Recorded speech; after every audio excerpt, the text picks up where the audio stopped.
So this is where I'm at right now with my project. You can see I just kind of refined the edge here. I can deselect that. One thing also that you can be aware of, if you ever have a selection and you realize you've selected like the wrong thing, like you selected the person when you wanted to select the background or vice versa, you can always go to select inverse, and now you can see the marching ants, the little dotted line selects the background. Select inverse, and now it selects the person. Now, one thing I've noticed here is that this picture looks a little bit more yellowish than the other ones. So, and I see there's a few spots where I might want to refine my edges, but the image is a little bit yellowish, so I'm going to correct that with a hue and saturation layer. And I can actually see that. I can hold down Shift, click on a layer, and I can see what it looks like without the mask. And look at how it, as a whole, it looks a little bit more yellowish than the rest. So I need to resolve that. I'm going to come down here and add a hue and saturation layer. I can also go up to Layer, New Adjustment Layer, Hue and Saturation Layer. So we'll add that. And the problem is, if I just make a change, it changes everything. So what if I only want it to change this layer? I can hold down Option, and you see this little kind of bent arrow at the box? If I click on that, it's going to only apply to the layer directly underneath it. Kind of cool. So now I see that there's, again, kind of a little bit of a yellowish hue to it. So I'm going to kind of play with my sliders until it starts to look a little bit more maybe accurate. I can also go specifically to the yellows and change that until it's a little bit kind of warmer, kind of more similar there. So that's pretty decent. Easy way to do that.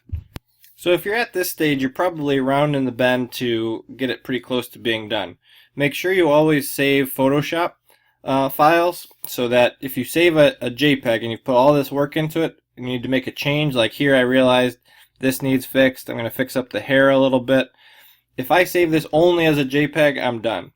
What I would also encourage you to do is try File, Save As, your last name, first initial, underscore, multiplicity, and then add the date, because you might have different versions, or add 1, version 2, version 3, because you can have somebody critique this, but if you only, maybe you're not sure if you like something or not, and you keep going, there's no way to get back to it. But by saving as, you're going to actually create different versions of it that you can go back to. So we'll say version 1, and we'll click OK.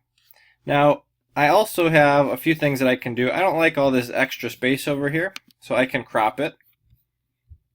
Size-wise, we can crop these ones to 8 by 10. 8 by 10. So I'm going to say 10 wide, 8 high. It doesn't matter if it's high or wide. 8 by 10, 10 by 8 will work. Okay. And that's looking a little bit better. I can trim off this extra at the bottom, and we'll hit enter. Make sure delete crop pixels is turned off.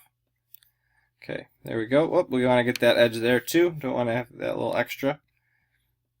And what if I'm thinking, I like how this is looking, but this guy, he's floating. I went through the work of making him look like he's floating, but you kind of lose it because this version, the front center hiding, is in the way. What I've done is I've actually done the mask, the refine edge, all the way around.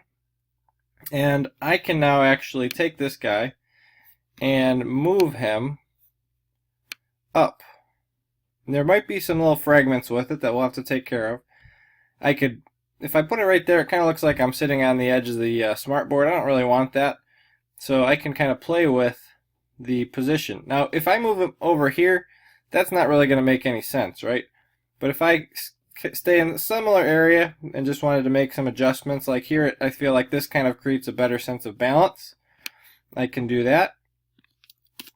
Hit enter. Now I can actually go back. I see there's a few spots that I would need to clean up around here on my mask layer. Again, if you ever are on the wrong spot and you see this start to happen, that just means you're on the layer instead of on the mask. So these are all things that I would clean up.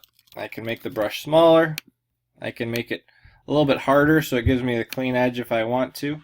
But you got to be careful when you're further out. Sometimes it helps to have it be a little larger and a little softer, because those images that have slight variations in color and hue, you want to avoid having those be revealed. So again, I could go through and finish cleaning that up. Looking pretty good.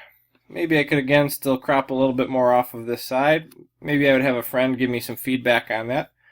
I'm going to come to the top. I'm going to add a levels layer and adjust that just like I would in the past. And this is actually looking pretty decent, but I could still kind of do a little test. These ones on the left side I'm not too worried about, and I don't actually want to create a little more contrast. So I'm going to bring those in a little bit on each side.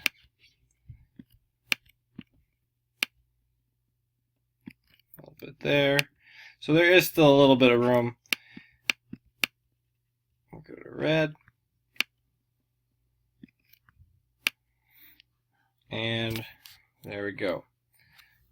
Nice vignette would look good on this, I'm thinking. Maybe just the curves a little bit. Now here, the shirt is still looking a little bit off. It's looking, I corrected the skin tone, but the shirt is a little bit off. I'm going to come back, go to my blues and cyans, and play with those colors there a little bit, and that's looking better.